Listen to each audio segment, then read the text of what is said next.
Hello, everyone, and welcome to the Saturday Morning Gaming Show. It is September 12th, 2020, and I am your co-host, Thefatwizard, joined today by... Alamaxia. And Lobos. And today we're taking a look at Bomberman 64, released on the Nintendo 64 in North America on November 30th, 1997. And folks, this is the first Nintendo 64 game that we are covering here on the Saturday Morning Gaming Show, and I know it holds a special place in your heart, Lobos. So I'm going to let you start the conversation here. Well, okay. Bomberman historically is a multiplayer only, I think, game where you've got basically a square arena with a bunch of rocks in it, and you can destroy the rocks with bombs and pick up power-ups, and you just try and kill the other Bombermen, whether that be computer-controlled or player-controlled. With the 64 iteration, though, they added a full single-player campaign. I kind of equate it to like Mario 64 in the sense that it's 3D and it's got a little story that you go through, but not nearly as vast as that game is. Yeah, in terms of levels, it's actually deceptively short. If you were to just look at a guide, there's really only, there's 5 worlds that are open at the start, and each of those worlds only has 4 levels. Mm-hmm. And each of those levels is 2, call them exploration levels, and 2 boss levels. Yep. So, and I think one of the reasons you really enjoy that format is you've done quite a bit of speedruns. So I imagine that allows you to tear through any percent fairly quickly. Yeah, to an uneducated player, there might be some really frustrating parts with like combat versus bosses or navigating through areas, but with a lot of speedrun tricks, you can make things a lot simpler. I mean, that goes for any game, but particularly with Bomberman 64. I definitely experienced a lot of those pains. And we're going to get to you here, Alamaxia, but I just want to share my first thoughts. So I think I was the only one that had never played this game. And I was super excited. I purchased a copy of the original game on eBay, and I had an N64 original controller, and I set it up, and I was like, what the heck is this game? I don't understand why Lobos likes this. Oh, man. And it was one of these, my turning point was honestly after I finished World 2. Yeah.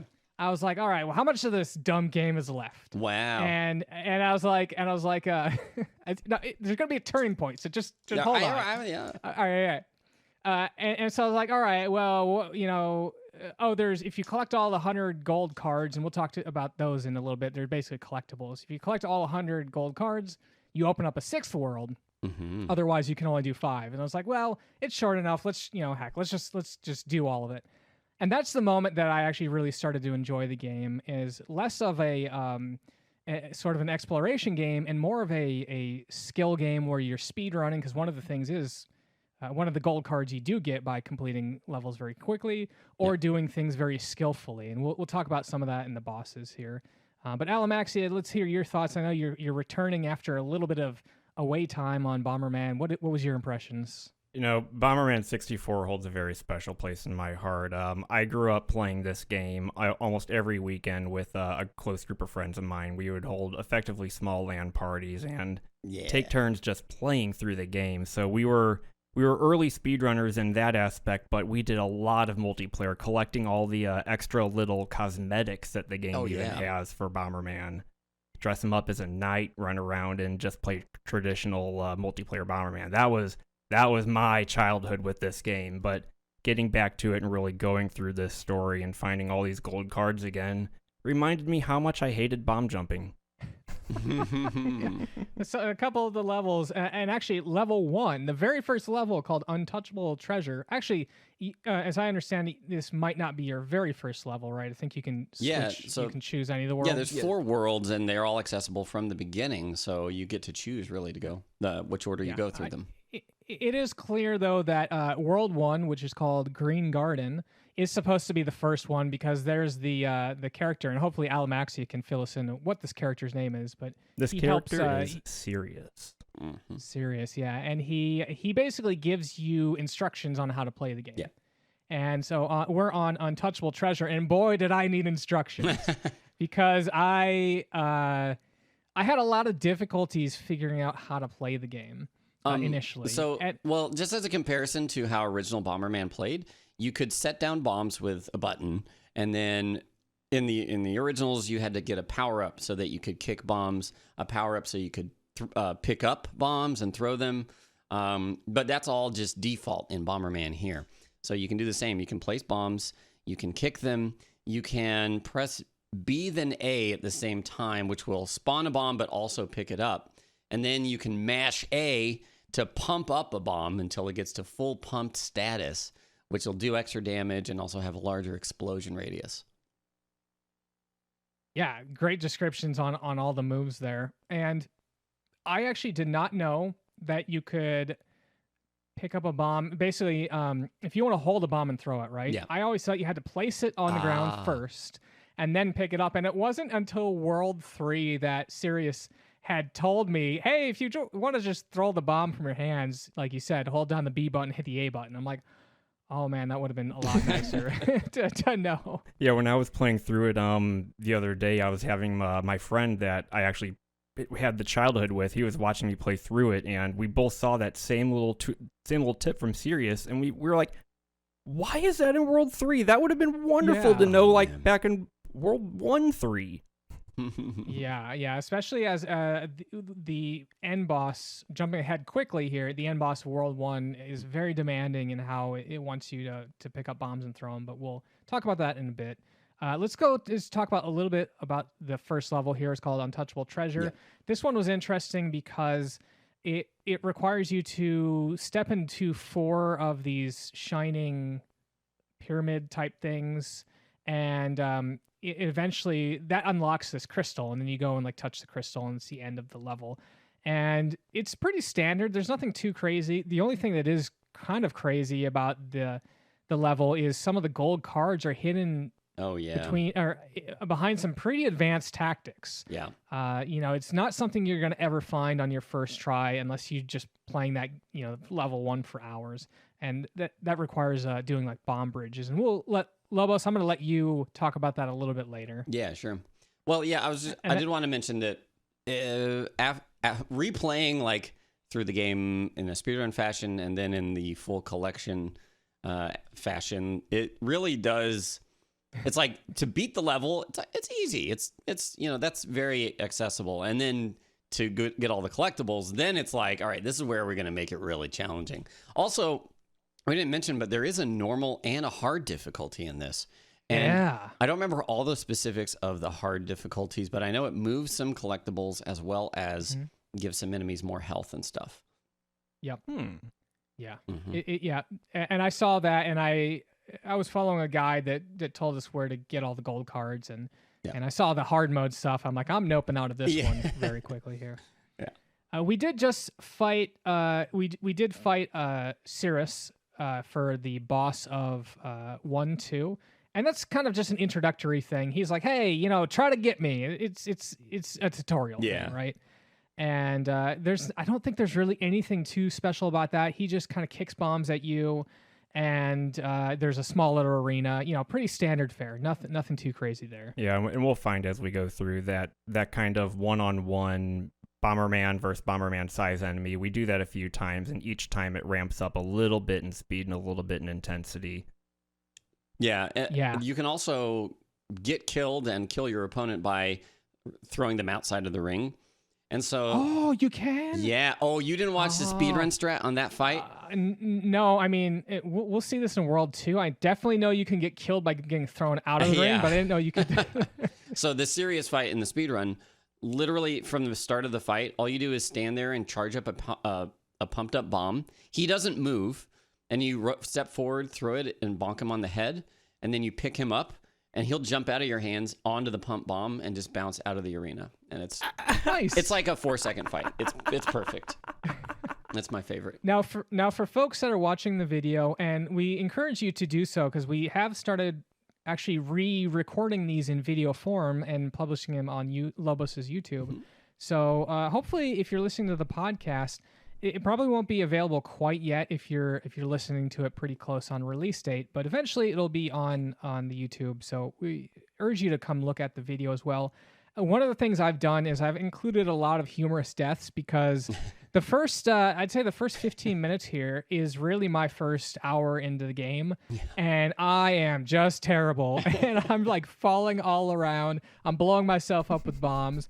And my hope is that by the end of the game, we should all see a noticeable difference in that I'm much more proficient in how I move and how I execute the moves there, but I guess time will tell. Yeah, there's some trickiness in figuring out like the camera control. It's like Mario 64 in that you press like left C or right C to rotate the camera 90 degrees. Yeah. Yeah, and then and you can zoom in and out. But there's a lot of times where the game will control the camera for you kind of, but that's mostly on bosses. Yeah, and we are on one of such bosses right now. Winged Guardian, he is the boss of World 1. And this is one that, if you know that you can pick up a bomb without having to put it down first, it makes the fight so much easier, but I didn't know that. And one of the reasons it makes it difficult is that when you pick up a bomb, it kind of does a collision with the world around it. And if it hits something, he won't pick it up. And often what will happen is I was ending up kicking the bomb into a wall, which would bounce off the wall and stun me, and then I would die. So knowing that you can pick up the bomb directly without having to put it down is very handy. But in this fight, you're basically on a bridge, and there's a dragon that kind of moves from side to side.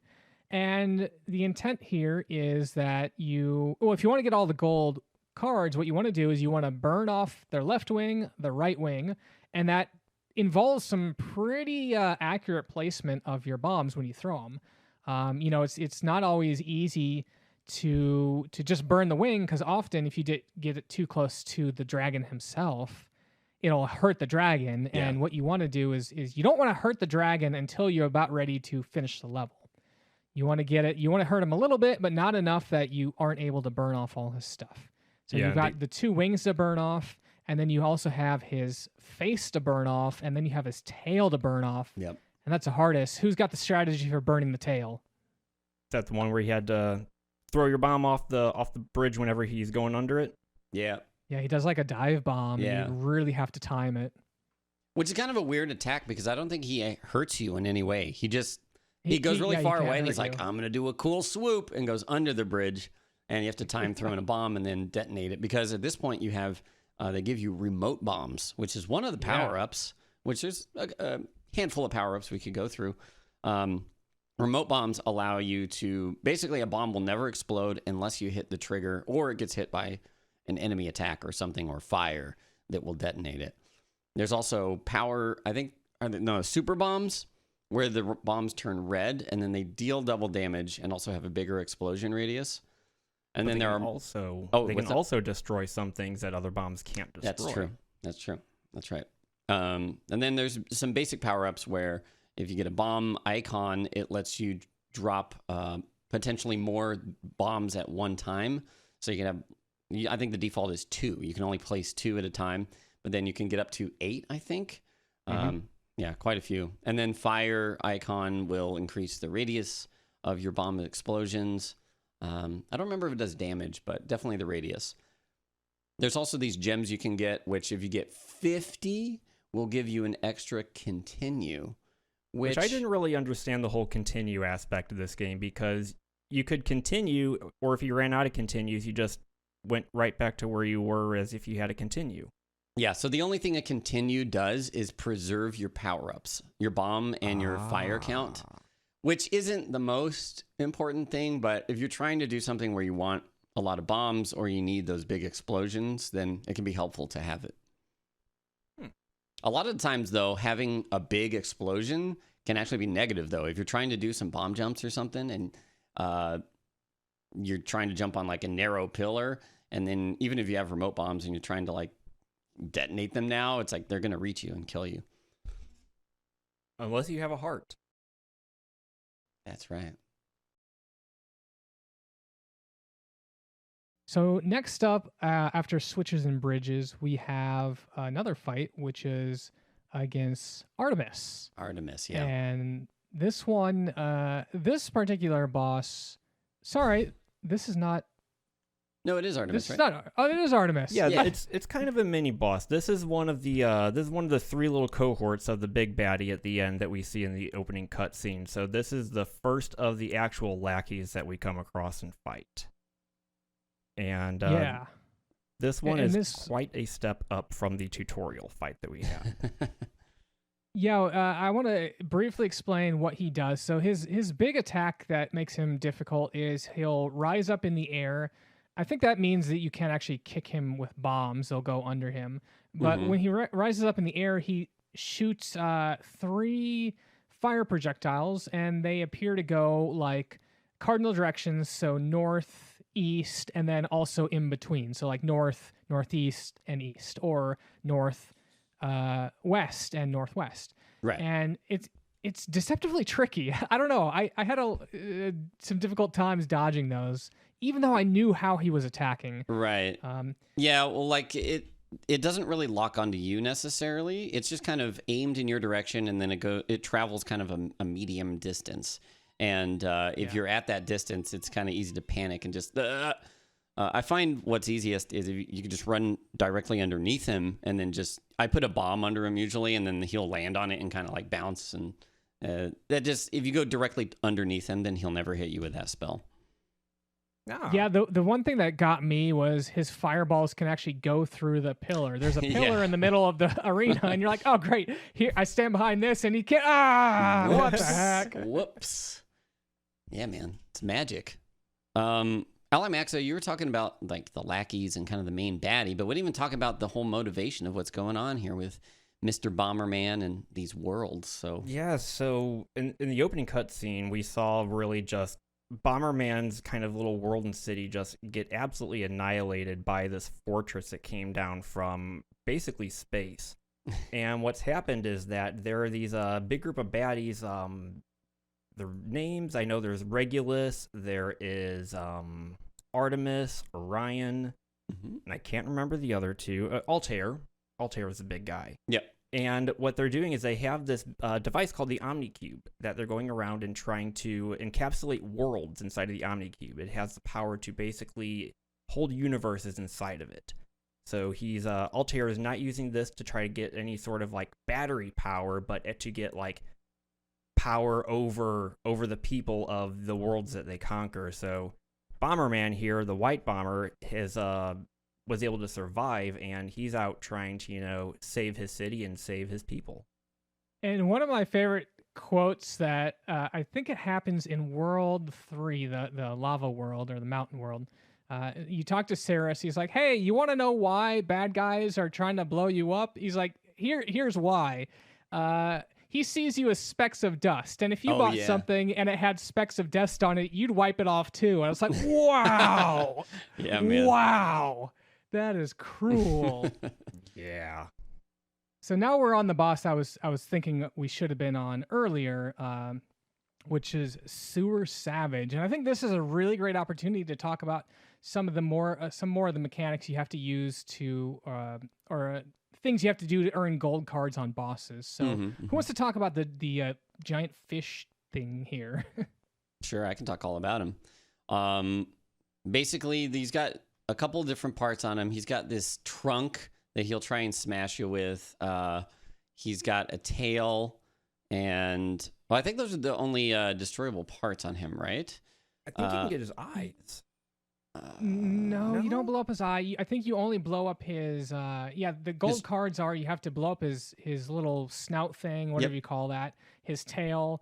You have to throw a bomb in his mouth when he opens it up, and then also he's got this attack that shoots. It almost looks like a saw blade. Yeah, it's like a blade, and it'll cut up the platform you're standing on, which is planks of wood, and he'll shoot them straight at you, so you can kind of guide where they go, and either choose to eliminate less or more of the platform at a time.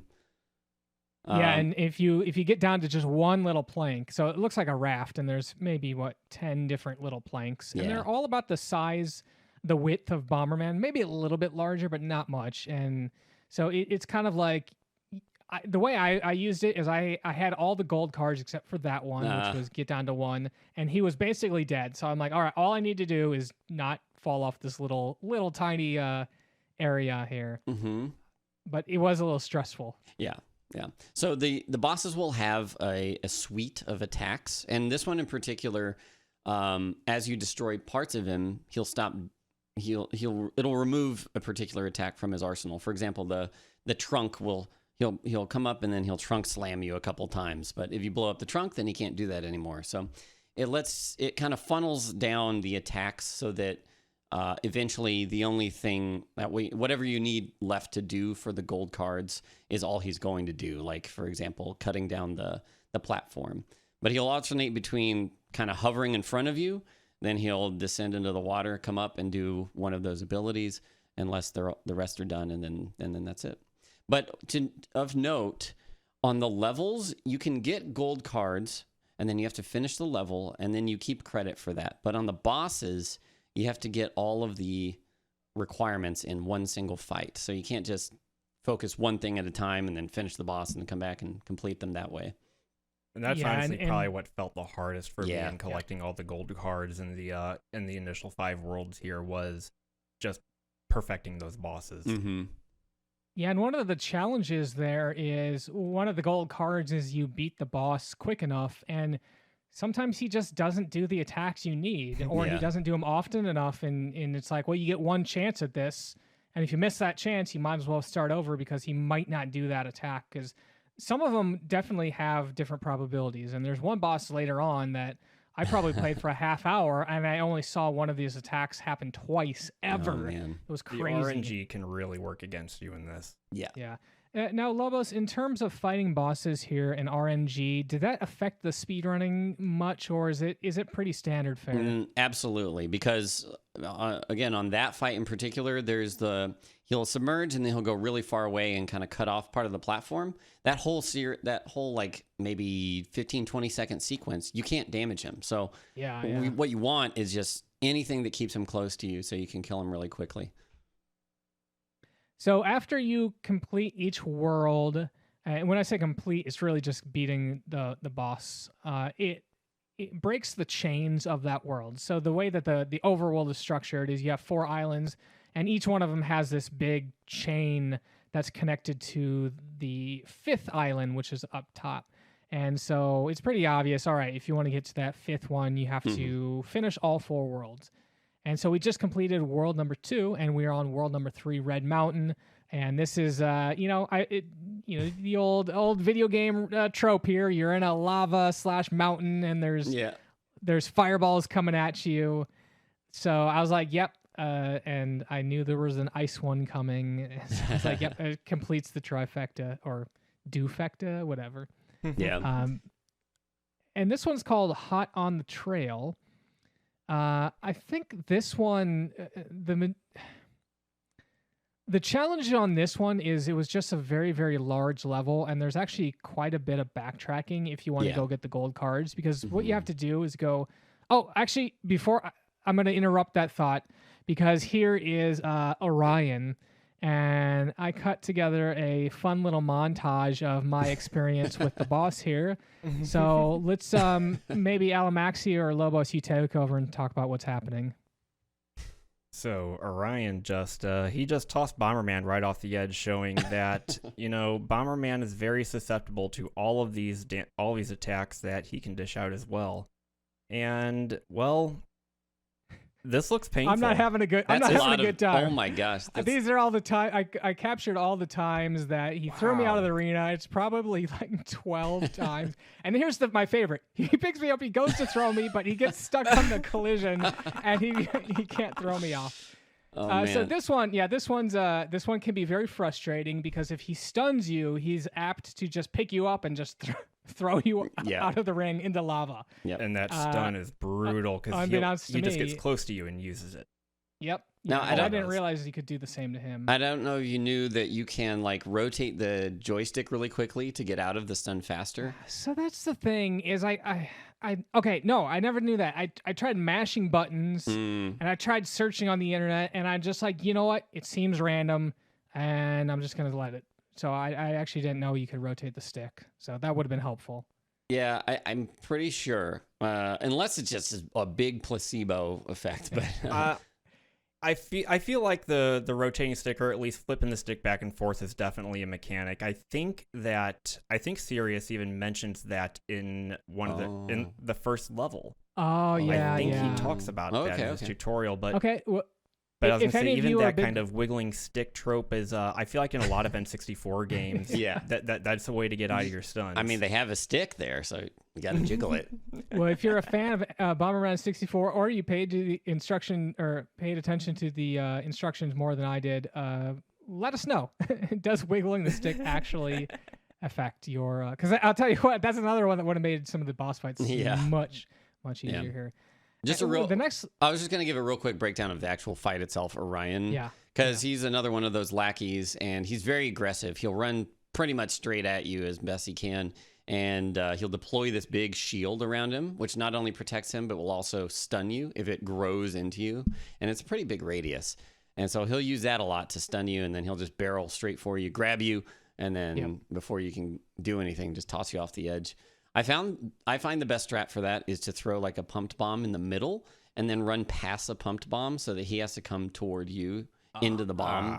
And that leads him into it very often. So for speed tricks anyways, for speed strats. nice. I think I ended up just having a trail of bombs around the room, praying that they would just chain reaction into them. Yeah. That a lot of the bosses I kind of did that where because you can collect multiple bombs. Actually, let's talk about that real quick here. You start out being able to place 2 bombs. And you have to wait for them to blow up. One of the power-ups you can get is the ability to place multiple bombs. And so sometimes in a boss fight, you just like, I'm going to put down 10 bombs and I hope that one of these gets you. Yeah. Yep. So we're on the next level here is called On the Right Track. This is one of those levels that it can be a little annoying if you're trying to speed run it, if you don't know the pattern, because there's these minions that ride around on these minecart tracks, and it's basically like a bridge where if you're on the bridge and you see one coming, unless there's something real nearby that you can jump off to, or you have a bomb in hand ready to deal with the threat, you're kind of just going to get ran over. Yeah. And so often what I would do is I just wait there, because there's only 2 of them on the very first level or first screen. So blow up those 2, and then you have a little bit of time before you can move on. Yeah. Nice. So this is the part where Sirius is like, "Hey, you ever wonder why Altair wants to blow up everything? if you had dust, wouldn't you want to wipe it off the planet?" Yeah. I really like the On the Right Track because one of the mechanic of the level is that they have a bunch of these mining cart tracks that interleave, and you go on one, you go on to another screen, you come out on a lower one, and there's kind of this network of it was like a factory of mine carts. And so at one point you even saw the mine carts just leap themselves off of the track and into pools of lava.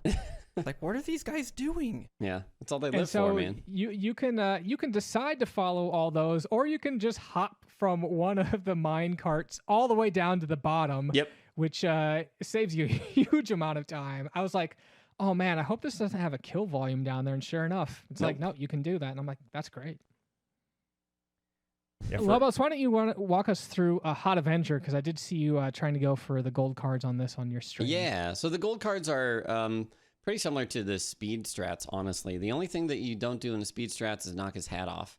And what he is, he's a big, giant robot in lava, and you're on this octagonal platform in the middle, and he'll kind of march around it, and then he'll execute an attack. And at first, he's got these big arms, and he'll try and punch you with the arms to stun you, and then eye laser you, and so you have to dodge those. And you can damage the arms, so there's a gold card for knocking off either arm. Once he's out of arms, he'll submerge, and then he'll usually rise up with just his head and try and do some eye lasers at you. But if you are there in time and you have a bomb ready, you can throw a bomb on his head, and it'll kind of dizzy him. And then he'll rise up out of the lava, and then there's a little compartment where you can see which guy is it Orion again, or it is Orion? It is Orion. Okay, he's back, but now he's got a mech suit. And so you can. Surprised he didn't try to throw me off into the lava. Yeah. So you can throw a pumped bomb into the little compartment there, and that will insta kill him no matter how much health he has left. So nice little quick strat there. The only other thing is when he kind of rises up with just his head, you can throw a bomb and then detonate it to knock off his kind of like a funnel hat exhaust thing. and that's how you get the other gold card. Yeah, so a pretty easy fight. I really enjoyed that one. It wasn't too hard to master, and it was a lot of fun to use the bombs to blow off his hands there. Yeah. After that, you move on to White Glacier, and I was like, yeah, here we are. Here's your ice world. There it is. And so at the very beginning, you see me kind of testing the ground. I'm like, oh, you don't really slip. It's just, it's ice, but there's no slip. All right, this might be okay. All right. And so World 1, it's going to take a bad turn it's going to turn a lot worse. So we'll talk about that in a little bit. But level 1 in this world, the only thing you're really dealing with is a strong wind. Mm-hmm. And that will blow you in one direction, so you have to really fight against it. It'll blow your bombs in that direction. I think it will also blow enemies, but I'm not entirely sure if that's accurate. It definitely blows your FPS to 0. Oh, yeah. It chugs so That's bad. another thing about this game. It's probably single-digit frame rates for a good portion of the game. Yeah. And this, again, I was running on original hardware, and I posted this in our Discord, and Lobos is like, "Oh, it's charming." It's like, it's charming. Yeah. That's one way to. Yeah, I was playing it on emulator, and I know that World 2, because of all the water effects in that level, for whatever reason, water just made my emulator crawl. Oh man. So World 2 is entirely done at about 5 frames a second. Oof. Wow. One of the cool things you can do on this first level that I really liked is there's like these big kind of ski ramps where there's actually like snowboarders kind of dropping down occasionally, and you can go to the top and bomb like a big deposit of snow there, and it causes an avalanche, which looks really cool. And well, I mean, if you get caught in it, you'll die, but it also grants you access to a new area on the top of the hill there. But I really like that effect a lot. Yeah, we actually have that coming up here in the video. And that was cool because when I saw that, first of all, there's like a little sign that it's sort of frosted over. And again, we should see this in the video. But there's a sign that's frosted over, and if you put a bomb there, it just has a picture of like a pumped up bomb. And you're like, okay, what is this? Like, don't bomb the sign? I wasn't sure what it was trying to get me to do. You can read the sign, though. Oh, you can't? Oh. Yeah, you can walk up to it, and it'll say something along the lines of, danger, don't use too many bombs, avalanche area. Oh, man. Well, that's helpful. Yeah. Yeah. So here it is. I was just like, it says bomb. All right, throw a bomb. Nothing really happens.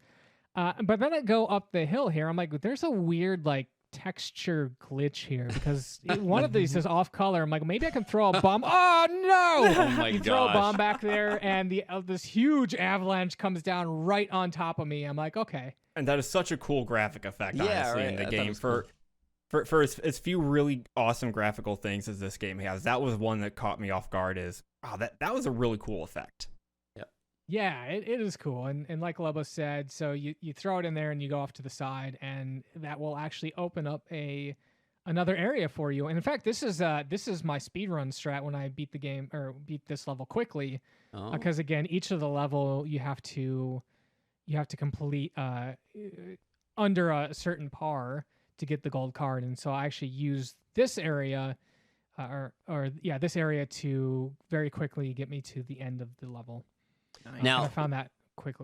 Where you walked just now, there is a hidden cave that I found on accident. That wall you can just walk through, and it changes the camera angle entirely. It swaps it so that you're looking kind of down to where the ramp leads, and you can see just this little cave area, and there's a bombable like tree inside there, and inside the bombable tree was a gem for me, which is not significant at all. And I was like, what? So it's just one gem? Yeah, it was one gem. I don't know what, if you have, maybe on hard mode, that's where a gold card is, because that would make sense. But other than that, I'm not sure.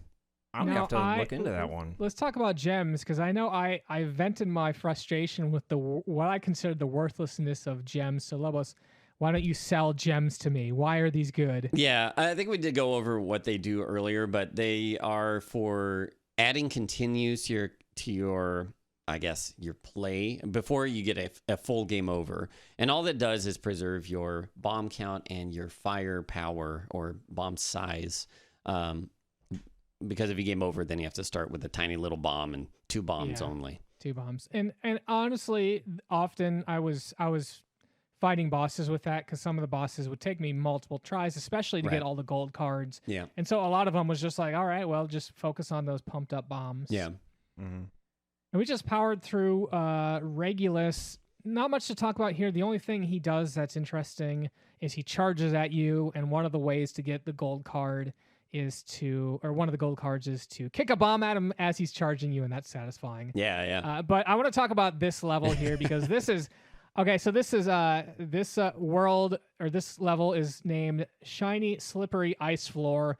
And when I saw that name, I'm like, yep, okay. Oh no. Now Here we you found go. the ice So level. I found the ice level. I'm like, all right, skidding around. It's not unmanageable, so I think I can do this. If I only have to deal with one level with this, so let's do this.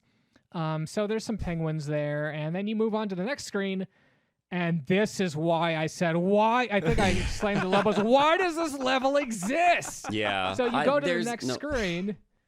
Whoever and is controlling this camera is just like, oh, this is gonna be fun. Like, I have to imagine it's kind of like Mario 64, where there's like a little Lackey 2 guy with a camera, but it's like a bomber dude, and he's like, oh, this wasn't gonna be good. So he just goes underneath the train. Your perspective flips, and you're looking up through the ice at yourself. And you're still slipping and sliding on ice, Yep. so it's like you've got no So traction, and your disorienting. controls are inverted. And then I wanted to throw this one as a little bonus. one of the parts that I found was on this very, very narrow ledge, and it took me, I don't know, this is probably 30, 45 seconds of just like, all right, nudge forward a Slowly. little bit. Yeah, you nudge can't forward a little tell at bit. all. Yeah, it's really hard to tell. I'm like, I'm just going to trust it on there. Eventually I make it there. I'm thinking there's going to be a gold card here. And of course it's not. It's just a piece like a gem. for multiplayer. And Okay, I don't know. yeah. Those pieces don't really do much for you other than they look cool, I guess. So So don't know. there is one thing that if you collect the full, it's like kind of like a night set in the multiplayer. Whenever you win, your characters always do like a little spinning jump and like they celebrate. But if you have the full night suit, when he does his spin jump, he goes, "Yay!" And that's the only difference. But it's worth it. It's worth Totally. and I can see. So this isn't something that you could have. Your friends bring their save files over, but I could see, like, let's say that we're all playing Bomberman 64 at my place, and I collected all this stuff, and I was like, I'm gonna show off all this work I did, and you guys get to be the basic Bombermans, and I'll get to be Night Bomberman because I did all the work. Like, I guess that's bragging rights back in the day, right? I think you could because they had memory cards. So Yeah, I think you could was bring about to say, I think this game you could use a memory card. Yeah, I think you could. Yeah. And then could you actually but you wouldn't select someone's, like, you couldn't have each person select a different save file, right? Well, don't know. each I don't person's remember. controller had their memory card put into right. it, so Yeah. the memory card maybe- was tied okay, to the there you controller. Oh yeah, that is right. Yeah. All right, Bomberman party in my house. Let's do this. Woo! I'm in. Anyways, you finished that terrible level. And never again. There was a fun part in that where you're sliding down this glass-looking ramp that has holes in it, and then you have to use that momentum to fly up another ramp on the other side that goes the opposite way, and then like kind of control yourself while you're sliding up to get up to a switch that enables the exit of the level. That was the level that I decided that the way I was going to play going forward was just beat the level first, understand what it takes to beat it, and then go do the gold cards, because I was getting wrapped up in trying to collect the gold cards initially, and you'd collect them, and you're like, great, now I just got to beat the level, and I died and because I don't know what I'm supposed to do. Yeah. Well, next up we've got the boss here of the snow world, whatever it's called, This is White Mantis. Glacier. Mm-hmm. This one's called Cold Killers. And yeah, it is a mantis. I don't know. It kind of looks like a spider. I guess It's a mantis spider. Yeah. mantis spider. And this one, pretty predictable. He's got a couple legs, and you blow up those legs. I found that this was probably like a Dark Souls boss, because you just stand under it and it can't hit you. And I was like, yeah, all right, I've played this game before. Yeah. At first there are some issues where you're like, yeah, I was talking with Alamaxia earlier that, you're trying to stay under him but throw the bomb at him, but if you detonate it, it's too close and it's going to kill you. So you need to kind of get some distance and then time your explosions right, because you got remote bombs on that fight as well. For me on him, I he got to a point where he would no longer do any attack other than his jump attack. So he'd just jump and do the stab down, jump and stab down. And it eventually got to the point where I had to time it to see, okay, where is he going to stab down, and time my throw right when he was landing. That made him a little bit more difficult, but interesting. I wonder if that is like I was saying earlier, because the kind of fish boss would only do attacks if he had the body parts still around. So I wonder if you detonated certain parts that only allowed him to do that. Interesting. Did he go on the wall for any of you guys and were you able to knock him off? Absolutely No, he didn't for me. But again, I've speedrun the normal game, so that I typically get through that guy kind of quickly. What's weird is at the end of the fight, it almost seems like it's a multi-stage fight. Right, yeah. So he crashes through the ice and brings you with you into like a spider web or something, but then he just died. So I don't know if you can get down there without him dying, and then you actually fight him down there. But I think you might not have to use pumped bombs. So like his last heart worth of life, like, is when he would drop down there. But with pump bombs, you would just kill him anyway. So it's been a long time since I got him to stay alive down there. Yeah. After that, assuming you've done all these worlds in order, you now have access to the Black Fortress. Oh yeah, which is this is the first level that's sort of locked behind content, and this one is I'd say it is quite a departure thematically from the other ones, because this one is more industrial. This is like it looks like a city, right? Because there's cars and walkways that you're going up and through, subways that are going through here.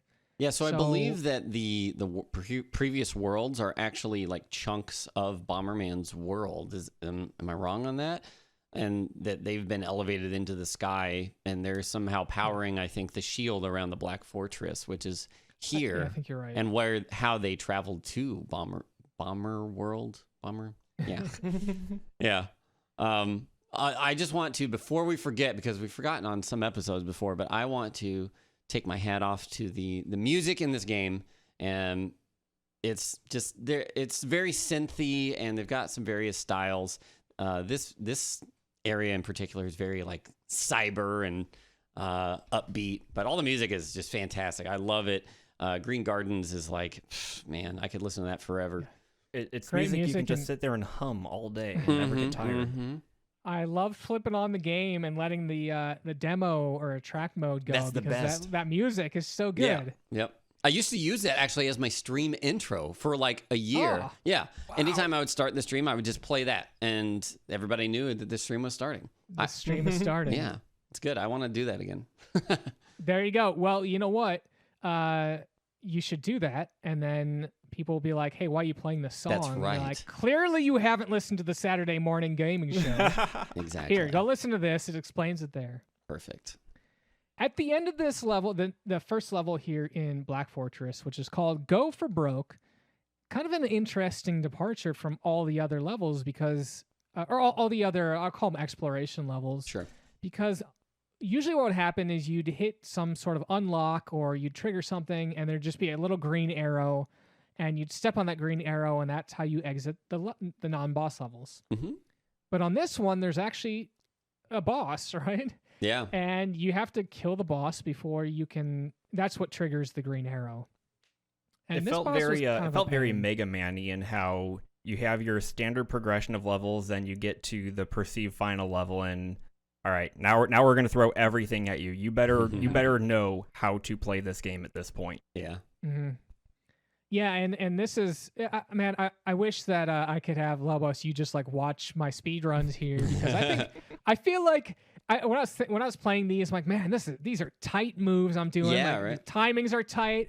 I'm like, I think Lobos would be, for someone that was just picking this up for a weekend or two. Yeah, like, I felt good about this. It's not going to win any world records, but I'm like, I'm getting the patterns down, and I'm feeling pretty good about this game. And I think it's worth revisiting my earlier comments where I was like, I wasn't feeling it. Like, right after World 2, I basically like, oh man, this game's awesome. And then I spent like the whole weekend playing. I bought a new N64 controller. I'm like, I want a tighter feel on this. Nice. So This game really it became enjoyable when I started to try to do some of those speedrunning things and those challenges things. And to the point where I was like, oh, what's Bomberman Hero go for these days in 64? That's awesome. Which is, I believe, the sequel of this one, right? Bomberman Hero was it was a separate game, but Bomberman 64, the second attack, was one of the last N64 games released, and it never really took off. So if you can find that cartridge, one's rare, I think. If you can find it. See, I never played that one, so I might have to go play it. Yeah. But I'm happy to hear you say that. Yeah, and I'm immediately going to start complaining again. Yep. Oh, yeah, me too. Don't worry. We're fighting the high-tech harvester. And this one, there's so many attacks, and they can all stack on each other. And that's, in and out of itself, isn't a bad thing. It's got a machine gun thing that'll shoot, sort of in a straight line. It will show you where it's going to shoot, so pretty easy to dodge out of that. It's got this little orb that shoots and tanks the frame rate and also slows down the game. Yep. I mean, not just slows down the game because of the bad frame rate, but also legitimately slows down the game. So you want to blow that up. And it's also very spasmodic in how it moves around, and often it'll like run into you. Yeah. None of those things make it difficult. The thing that makes it difficult is these dumb homing missiles that really want to get you. Yeah. And he can just spam them back to back, so you have giant groups of missiles, and they actually move faster than you if they get a straight line on you. So you either need to keep running in circles, or you can lay bombs behind yourself to blow them up. Or I like to just kind of run along the opposite wall, and the wall. Yeah, they turn really poorly, so they'll just run into the wall and detonate that way. Yeah, one of the frustrating things is he's got two types of attacks that shoot missiles. One's more of a dumbfire, and they're more fat missiles. Yeah, they're like mortars, kind of. Yeah, mortars. And so you're like, all right, just move out of the way here. But the seeking missiles start out as those mortars, but then they split off into seeking. So it's a little bit more difficult to get the tell on that one. Yeah. And getting the gold cards on this guy is a pain as well. It took me a while. It took me like 30 minutes to get him, because you have to break his side cannons, which is easy. You have to break blow up that orb. Blow up the gravity orb, which isn't too bad. He uses it pretty regularly. And then the last one is you have to like destroy his nose, but the hitbox on it is kind of funky. And there's a lot of times where you're trying to blow up the nose, but instead you just damage him. And if the fight's going well and you kill him early, then whoops, try again. That all that piled on, avoiding these homing rockets and anything else. It took a bit. This was one that I was just like, but I'll tell you what, I definitely got that adrenaline rush and those highs when you're like, when you're all right, close. I got all four of them. Now I just need to beat him without dying, or I got to beat him quickly. I got to beat him in the next like 10 seconds. Yeah. So it's one of those. It's a frustrating experience, but it's one of those you feel like you've achieved something, and that was great. That's what I loved about this game is it's some parts are very demanding for the player, but it's rewarding. Yeah. You feel like you've demonstrated mastery of something, right? And then this level comes to play. Trap Tower, and so many traps it was. Enough so that I think I looped back to the beginning of this level 3 or 4 times because for whatever reason I kept getting to the last area of it, and I would make the wrong turn. I'm like, well, I got to go back to the beginning again. Oh, no. But this is definitely a level that you can progress through, and you think you're at the end, and you can accidentally trigger an alarm which will shut off your exits, and your only exit is a warp that takes you back to where you started at the very beginning. And for a level where you have to dodge a lot of lasers, dodge these dive bombing guys, which those were probably my most frustrating enemy, is these little dive bomb guys that would just come down and stab you, but they were very, very fast. And they would basically come at you from the edge of the screen, and when you're on these already narrow platforms trying to dodge lasers, this level really, really did kind of put you to the test of, are you able to dodge things while making sure you're not getting killed by your own bombs? Yeah. Mm-hmm. And those lasers would often kill me because I would see an enemy on the other side and, I'm going to kick a bomb there. And the laser would It's a laser. There were Hit so my many bomb times right in front of me. There were so many times where I just forgot that after I hit a switch, these lasers activated. Yeah. So I just start running, and then I would just get lasered. And whoops. One of the things that you have to do for all the exploration levels is kill 30 enemies. Yeah. And once you kill the 30th enemy, it drops a gold card. Occasionally what would happen, and I'm curious if you folks ran into this as well, is you'd be sitting on like kill number 29, and a laser or something else would actually off screen would actually kill the enemy and hit kill number 30 and drop the gold card, and then you go kill what you perceive as the 30th enemy, and you're like, wait, he didn't drop the gold. Oh no! And you go because you can hit the start menu to view your kills, and it's like 31. Oh no! And as far as I know, you can't. Once you miss that 30th, it's basically restart the level and kill 30 enemies again. Yeah, I did all my farming in the very last section of this level, so there was never Okay. lasers to kill anything. But the whole time I was so paranoid about, like you said, those dive bombing little like planes, because you have to watch out for their shadows for a hint. And if you're going kind of to a higher elevation, you might not see their shadow and just walk up the stairs, and then boom, they're right there. But yeah, that was a tense level to get all the cards on. After that, you run to Altair, which is the final boss fight, not part of the true ending. Well, not the true ending, but yeah, if you don't collect all 100 gold cards, this would be your final boss fight. And what was that? I was gonna say you fight him, and you also fight his little robot flying Little boy, buddy. Vega. Ah, Yeah, Vega, nice.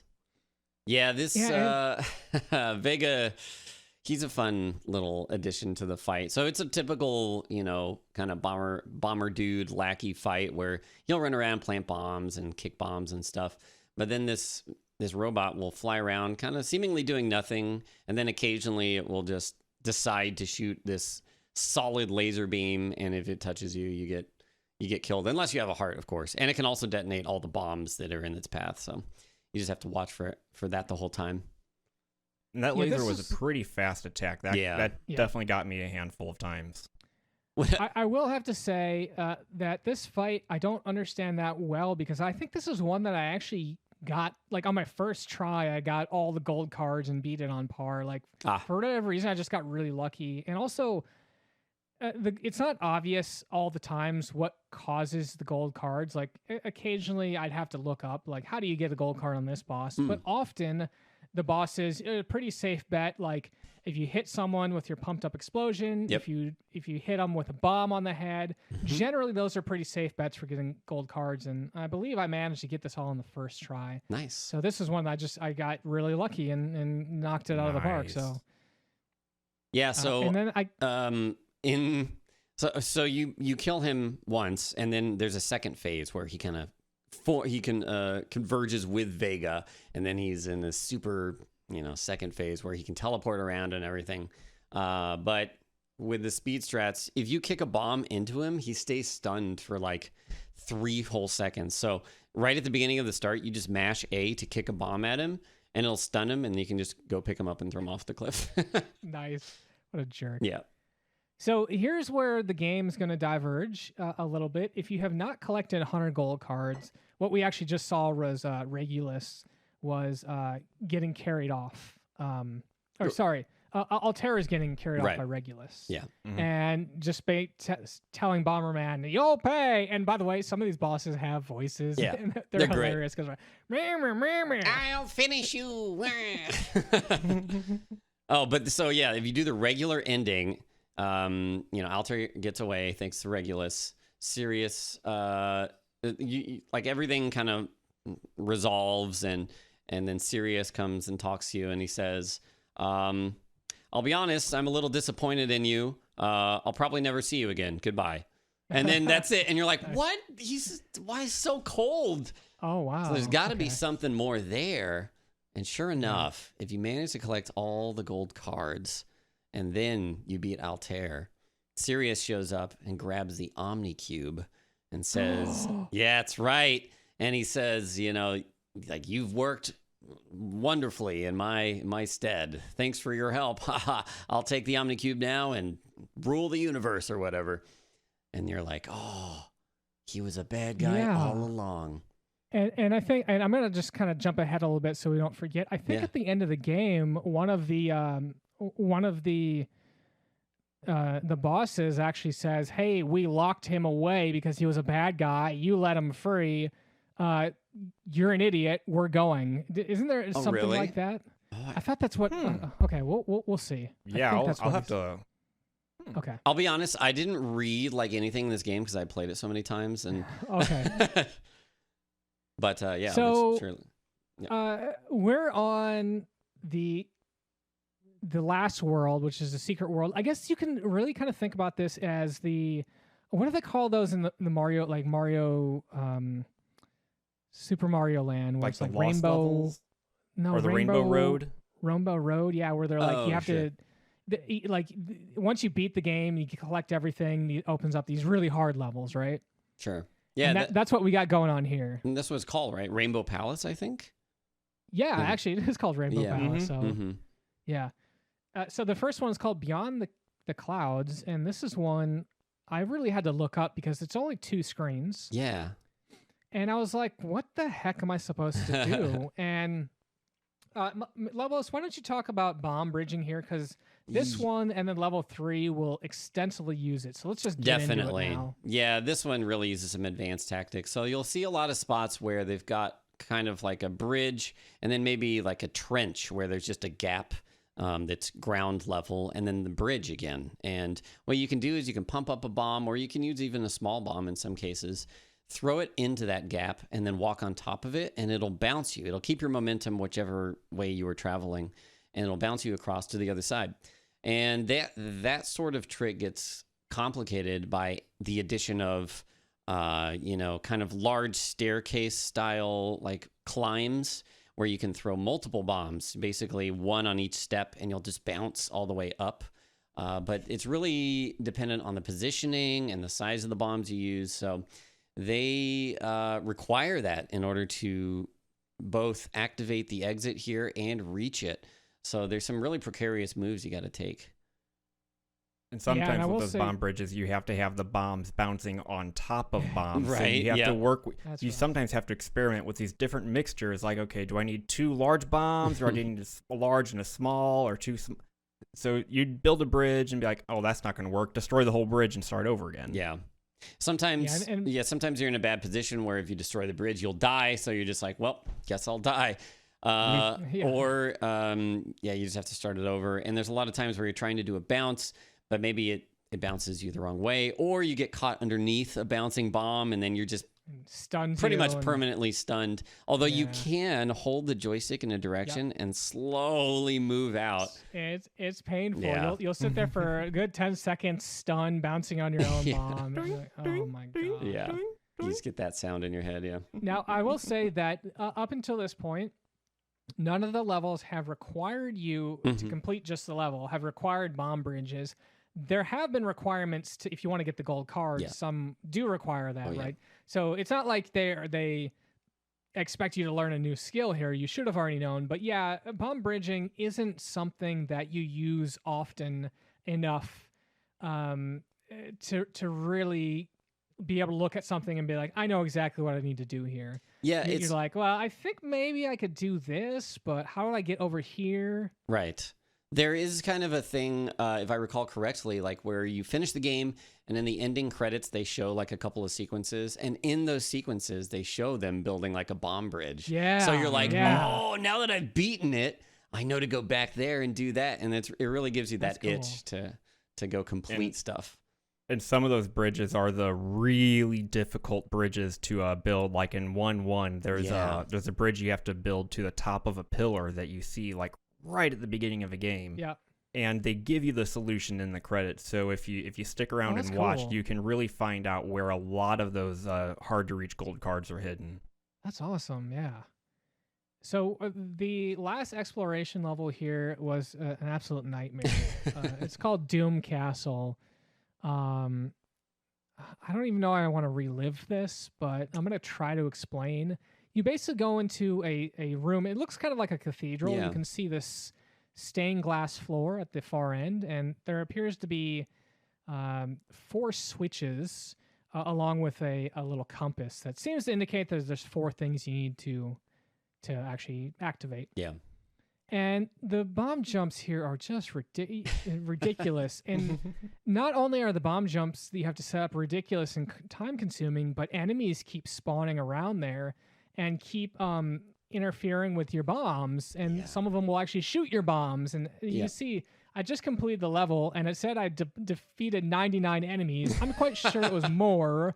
But it keeps stops tracking after 99. Wow. Yeah, I was telling Alamaxia an anecdote how I had 3 of the 4 switches hit, and I was on my way to the last one. I put some bombs in like a gap ready to bounce over, and one of those guys kind of just barely from off screen shot one of his lasers and blew up the bomb as I was stepping onto it, and so I died and just had to restart.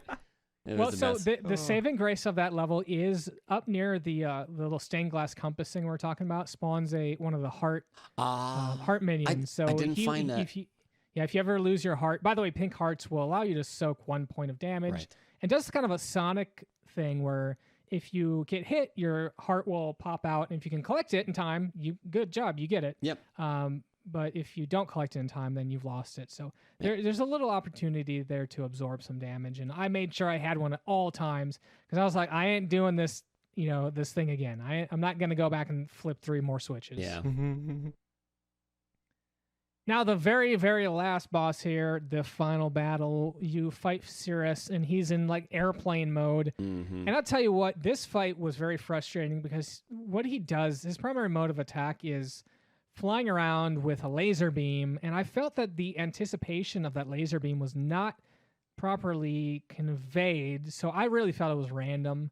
There is a trick to it. I don't know. Did you guys feel like you could really react in time? What I ended up doing that seemed to work, like I never had a case where this didn't work. I just hugged the bottom of the screen. Yep, bottom of the screen. And none of those lines actually hit the bottom. So I just, That's correct. I just waited for that. So there is a caveat with that. You can't be holding a pumped up bomb. If you do hit, it'll actually hit the bomb and blow. Oh, okay. But yeah, that absolutely works. And once I figured that out, I was like, oh, okay, this is okay. And then once you get him down, you got to hit him a bunch of times, probably like 5 or 6 times. Although actually, I did see a video of someone that actually bounced Altair off the arena. So I'm like, that's kind of cool. I didn't know you could do that. Sorry, not Altair, Cirrus. Bounces Cirrus off. And after you do that, you move on to stage 2 of the boss fight with Cirrus. And this time Regulus comes and he helps you out here. Which is actually really handy because he acts as another target for Cirrus. So what Cirrus does is he shoots this very large sunbeam ray type thing. And it's one of those that'll last probably like 5 seconds. So if you get caught in it, it's going to kill you unless you happen to pick up one of those pink hearts. I was lucky enough, like immediately when I went down there on stage 2, that a pink heart dropped, and I just held on to that the whole time. Occasionally got hit by that sunbeam, but as long as you are focused on that pink heart, you're good to go. After using Regulus as your sort of decoy, you just got to throw some bombs at him, and pretty simple fight. Nothing real crazy here. It was kind of a relief after the first one. And then Cirrus blows up, and Regulus kind of takes you off and saves you from the exploding Black Fortress. This is where you get chastised by Regulus. He basically says, hey, someday you and I are going to settle this. I'm going to let you go for now because you did help us take care of Altair, Cirrus. But he did also recognize Bomberman's power. He's like, you did what we couldn't. So he's probably like, I need to go power up a bit before I mess with your people again. But it was definitely the enemy of my enemy is my friend moment in that final boss fight where, Regulus, you fought him and he helped Altair escape, but he comes back in. He's like, no, the serious guys, he's bad news. We need to get him out of here before we can actually settle our score. Yeah, I really liked that second phase because it really started to feel like that felt like Bomberman to me because the addition of just an additional like bomber person. There were just bombs everywhere, and it is the right amount of hecticness Yeah, everyone was kicking bombs everywhere, and you didn't know if running one way you were going to get stunned by something that they kicked, or if you're going to get that sunbeam to a face. Yeah, and it was kind of, in my opinion, just easier overall, just because you could get those hearts from them and stay alive. The hearts were the deal saver for me. Yeah. Did you guys die on that at all? The second phase? I didn't. I beat it the first time I got to it. Yeah. I died a couple times, so had to fight. Gotta get that heart, man. Mm-hmm. Oh, wait, no. I lied. I died the very first time I got there because of the beam, because I didn't know it existed. Oh, yeah. And then I was like, okay, avoid the beam. Got it. Then I was good. I think my buddy Regulus got hit by a beam, and then I just happened to see the heart. I'm like, grab the heart, and then whatever. We'll figure it out from here. He in a way, he's kind of a heart battery, but he can only take 5 hits. A nice long little credit sequence where they show a bunch of different portions of the game.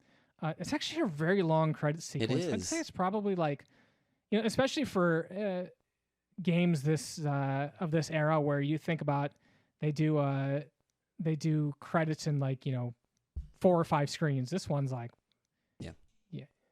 quite a bit. But there you go. Bomberman 64. I really enjoyed the game once I got into it. Any last thoughts from you two there?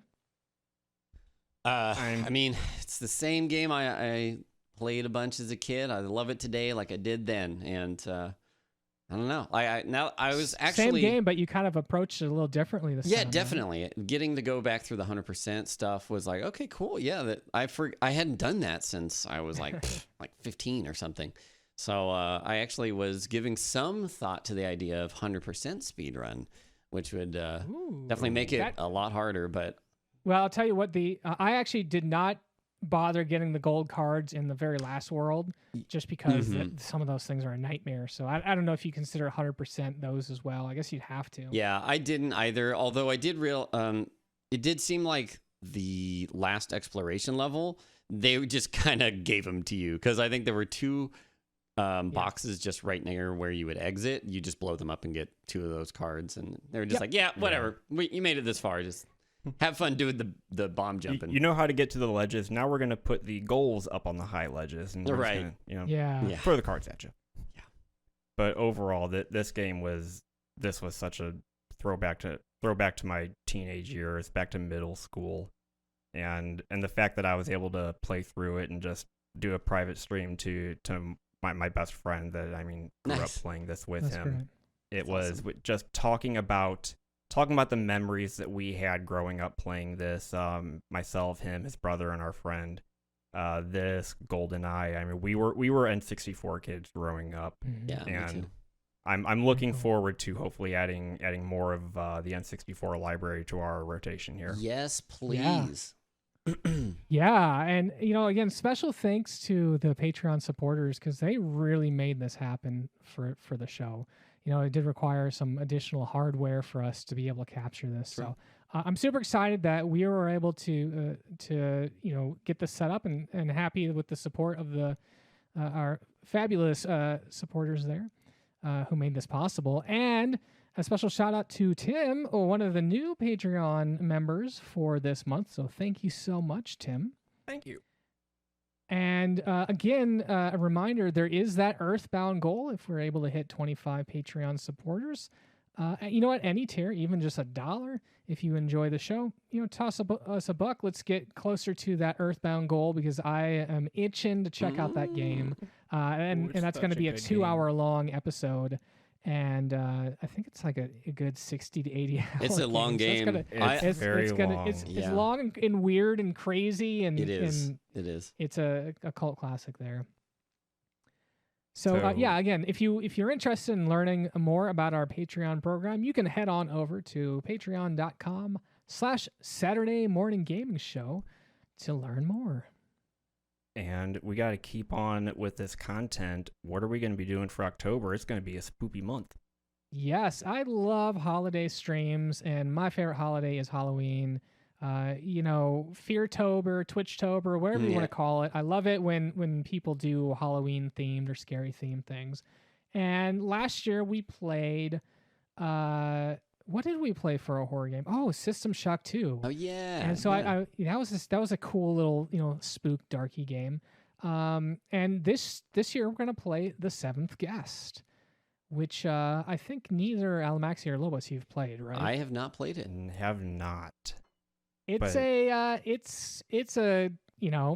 it's a retro style FMV horror game, so you could imagine where that's gonna man. go. I didn't know it was Yeah, FMV. as Lobos called yeah, the Bomberman FMV. here, it's going to be charming. Yes. Charming, yeah. I've been playing it, and yeah, it's fun. And yeah, there's limitations to the technology, which makes that game more endearing. So Great. I'm very excited. We're going to be doing that in October. All right. Well, sadly, we have reached end credits of this episode. So we wanted to thank everyone for listening to us on the podcast or watching us on YouTube. And we do this monthly, so make sure to follow and subscribe us on Anchor.fm, Google, Spotify, really whatever your platform of choice is. And if you have any feedback, please shoot us an email at SaturdayMorningGamingShow@gmail.com. We'd love to hear from you. Yeah, Or- especially if you got little factoids about the game, just things that you think are cool. We love to share those on our Twitter. Yeah, which you can follow our Twitter at SaturdayMGaming. And we want to give a special shout out to TechnoAxe for much of the music this episode. For Saturday Morning Gaming, I'm Alamaxia. And I'm Lobos. And I'm the Fat Wizard. We'll see you in October with our annual Halloween episode where we cover The Seventh Guest.